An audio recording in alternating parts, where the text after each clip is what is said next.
En un taller de Bogotá, entre restos de metales, piezas industriales, cables, motores y objetos que otros habrían dado por muertos, Felisa Burstyn encontró una forma de hacer hablar a la materia. Sus esculturas temblaban, vibraban, se sacudían, hacían ruido, parecían cuerpos atrapados en una máquina absurda, criaturas metálicas que habían sido armadas con desechos, pero que de pronto adquirían una presencia inquietante. Había algo incómodo y extraño en esas obras. La chatarra en sus manos dejaban de ser residuos y empezaban a comportarse como organismos. Los metales oxidados se doblaban, se acumulaban, se torcían. Los motores producían movimientos torpes, repetitivos, a veces cómicos o en algunos casos violentos. Todo parecía moverse entre el juego y el colapso. En la Colombia, donde Felisa creció y trabajó, esa libertad tenía un peso enorme. El país esperaba ciertas formas de comportamiento, ciertas formas de feminidad, ciertas formas de arte, y la escultura en ese periodo todavía cargaba con una idea de solemnidad, de monumento, de materia noble, pero Felisa eligió lo contrario. El desperdicio, el ruido, el movimiento irregular y la carcajada mecánica. Eligió materiales pobres para construir sus obras y hacer vibrar aquello que el mundo prefería mantener quieto. Por eso, entrar en su obra era entrar en una escena cargada de tensión. Nada estaba completamente domesticado. Sus esculturas podían parecer máquinas, pero también buscaban asemejarse a cuerpos histéricos, animales heridos, mujeres atrapadas en estructuras que se movían sin control. Felisa Burstyn convirtió la chatarra en lenguaje. Tomó los restos de una modernidad industrial, masculina, pesada, y los transformó en escultura que bailaban, se burlaban y desobedecían. Su obra hizo ruido en un país que muchas veces prefería el silencio, y cada metal que vibraba parecía decir que la materia también podía rebelarse. Esta es la historia de una artista que no quiso hacer esculturas quietas para un mundo quieto. Una mujer que hizo del metal una forma de libertad, del movimiento una forma de crítica y del ruido una manera de existir.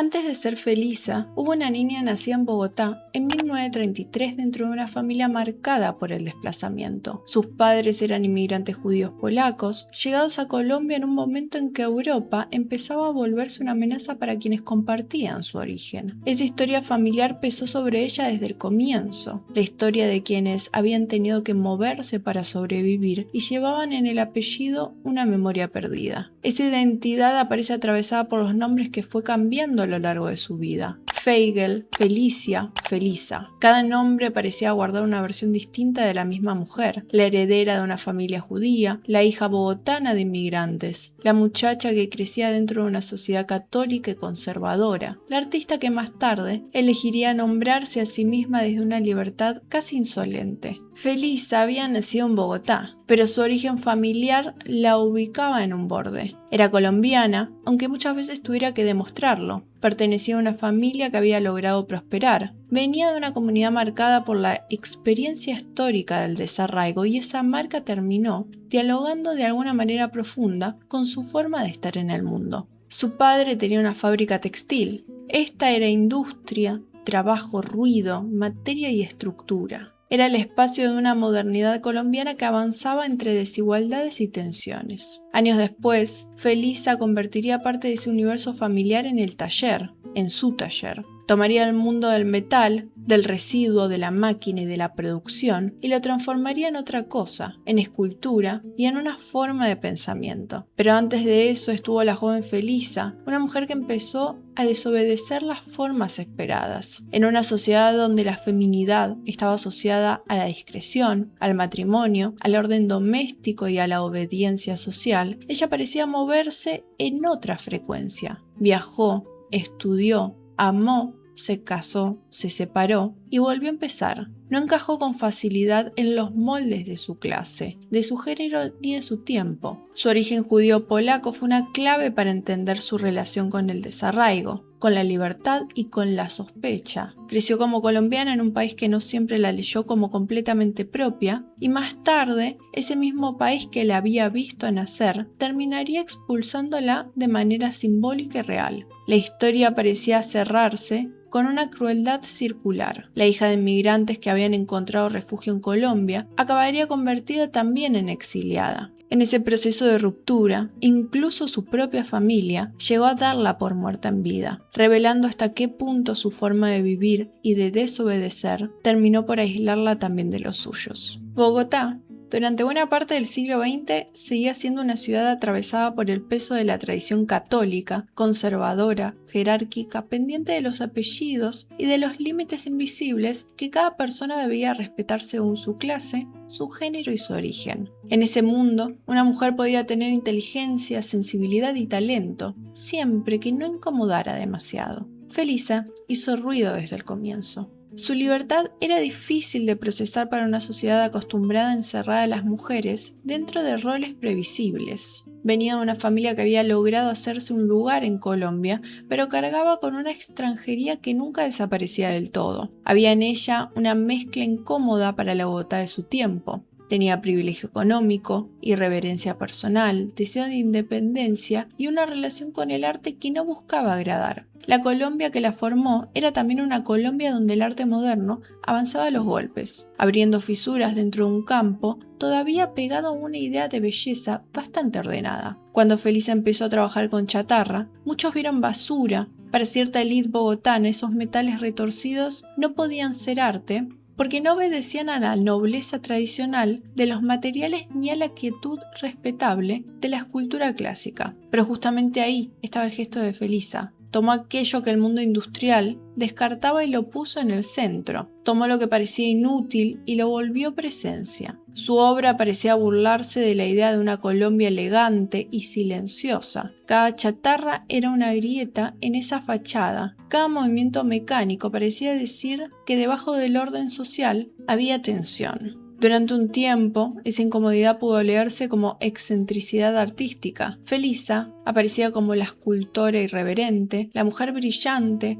la amiga de escritores, artistas e intelectuales, la anfitriona de una casa taller donde la conversación, el arte y la política se mezclaban con libertad. A finales de los años 70 y comienzo de los 80, el país entró en un clima de sospecha cada vez más asfixiante. Bajo el Estatuto de Seguridad, la vida civil quedó atravesada por la vigilancia militar, las detenciones, la persecución de estudiantes, sindicalistas, intelectuales, artistas y cualquiera que pudiera ser leído como cercano a la disidencia. La sospecha se volvió método, la paranoia anticomunista se volvió lenguaje de Estado y la diferencia empezó a parecer delito. Felisa quedó atrapada en ese clima. Su cercanía con círculos culturales y políticos empezaron a ser miradas desde una lógica policial. Lo que antes era bohemia, ahora podía ser leído como amenaza, y lo que antes era escultura hecha con metal, ahora podía convertirse en prueba absoluta dentro de una acusación. En 1981, esa violencia dejó de ser atmósfera y entró directamente en su vida. Su taller fue allanado por inteligencia militar. Le interrogaron durante horas, con los ojos vendados, en un ambiente diseñado para quebrarla psicológicamente. La acusaban de colaborar con el M-19, de ocultar armas, de participar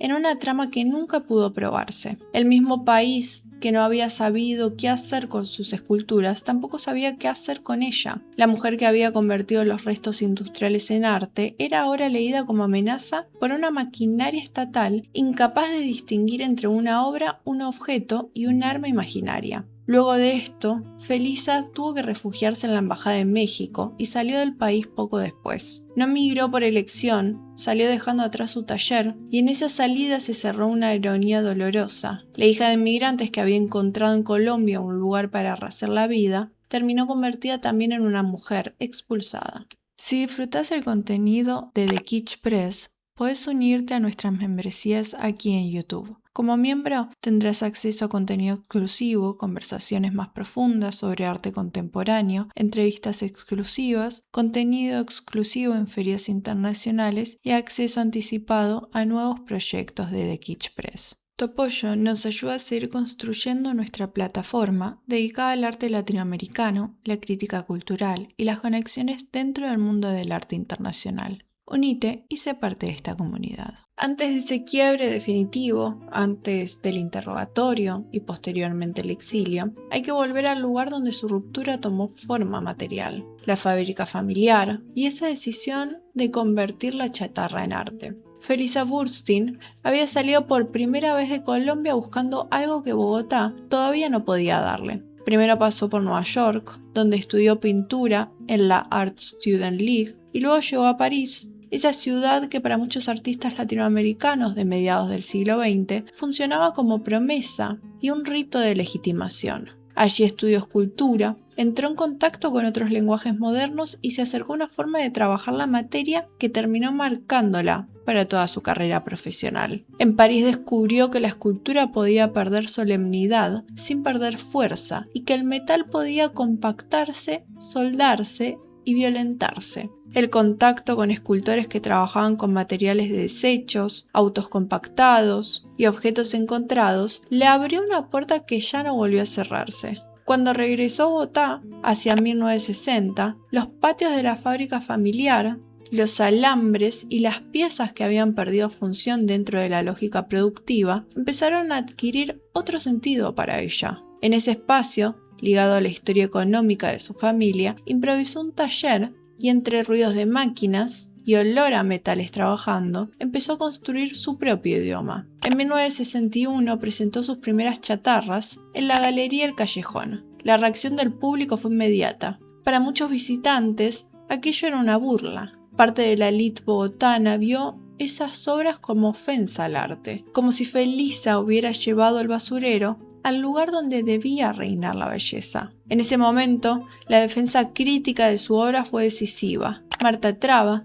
crítica argentina, tuvo que decir públicamente que la chatarra de Felisa no era basura colgada en una galería, sino una ruptura necesaria con una escultura académica agotada. Esa defensa ayudó a abrir una grieta en el campo artístico colombiano, el cual permitió ver que los materiales descartados podían contener poesía, violencia y pensamiento. Felisa formaba parte de una generación que empezó a dinamitar los materiales tradicionales del arte contemporáneo. Mientras otros artistas cuestionaban el objeto, la pintura o el espacio expositivo, ella atacaba directamente la idea de escultura y le quitó el gesto heroico y la acercó al residuo. A partir de ahí, su obra empezó a moverse en una dirección cada vez más propia. Sus obras dejaron de ser únicamente material y se convirtió en una forma de pensamiento. Empezaron a cargar sus cicatrices. Felisa regresó de París con herramientas nuevas, pero encontró su voz en Bogotá, entre los residuos de una modernidad local llena de contradicciones. En 1968 presentó Las Histéricas, una serie de esculturas construidas con fragmentos metálicos y mecánicos eléctricos que producían movimientos convulsivos. Eran piezas que vibraban, que se sacudían con energía irregular y se movían como una especie de torpeza viva. El título no era casualidad, porque durante siglos la histeria había sido usada para nombrar y patologizar el cuerpo femenino. Era una forma de decir que una mujer era excesiva, emocional, peligrosa e incapaz de dominarse. Felisa tomó esa palabra cargada de violencia histórica y la devolvió convertida en metal, movimiento y ruido. Aquí, entonces, la histeria aparecía como una escena, como una fuerza imposible de disciplinar. En Bogotá, que todavía era profundamente conservadora, esas obras resultaban perturbadoras porque ese ruido parecía venir de un lugar prohibido. Las vibraciones podían leerse como temblores corporales o como gestos eróticos. Años después, esa búsqueda llegó a una escala más teatral con la baila mecánica. Allí Felisa llevó la escultura hacia la instalación. Las piezas aparecían como personajes dentro de un espacio, estaban cubiertas con telas de colores intensos y al activarse comenzaban a balancearse, a ejecutar una coreografía extraña y fantasmal. En esa obra, Felisa llevó hasta el límite su relación con el cuerpo, porque esas esculturas se comportaban como presencias corporales. Eran máquinas con algo de carne imaginaria, eran objetos industriales que habían aprendido una gestualidad casi humana, y ahí aparecía otra vez su mirada crítica. Las histéricas y la baila mecánica fueron formas de pensar el cuerpo, el deseo y el poder. Felisa entendió que una escultura podía ser política desde el humor, desde el exceso, desde una vibración que parecía salirse de control. El último tramo de la vida de Felisa, específicamente en 1981, esa misma materia que había sido libertad empezó a ser leída por el poder como sospecha. Como mencionamos al principio del video, Colombia había empezado a vivir bajo un clima político cada vez más cerrado. La vigilancia militar, la paranoia anticomunista y el miedo a la disidencia habían convertido la vida intelectual en un territorio peligroso. Las opiniones podían volverse expediente y Felisa, que había vivido siempre con una libertad difícil de domesticar, quedó atrapada en esa maquinaria. Una madrugada, militares llegaron a su casa en Bogotá con una orden de allanamiento. Revisaron el espacio donde ella vivía y trabajaba, se llevaron una pistola vieja e inservible que le habían regalado años antes, y en el clima político de ese momento terminó convertido en una pieza de acusación. Después la llevaron a un interrogatorio, pasó horas sentadas, sin comer ni beber. Le pusieron un número, le hicieron preguntas que no terminaban de revelar el porqué de la acusación. Parecía que el Estado buscaba una confesión que justificara la sospecha que ya había construido sobre ella. Pocos días después de ser liberada, Felisa se refugió en la Embajada de México. Luego partió hacia el país, donde fue recibida por amigos. Después viajó a París, donde en apariencia París podía ofrecerle una salida. Había la posibilidad de una beca, de seguir trabajando, una idea de empezar de nuevo. Pero la mujer que llegó a Francia ya no era la misma que había hecho bailar la chatarra en Bogotá. Había algo en su energía que se había apagado. El cuerpo cargaba años de trabajo entre metales, soldaduras y sustancias tóxicas. Pero el golpe más profundo parecía venir desde otro lugar, el del desarraigo. Felisa no quería vivir lejos de Bogotá. Había sido una mujer de mundo, pero su obra respiraba en Colombia. Sus materiales venían de esa ciudad,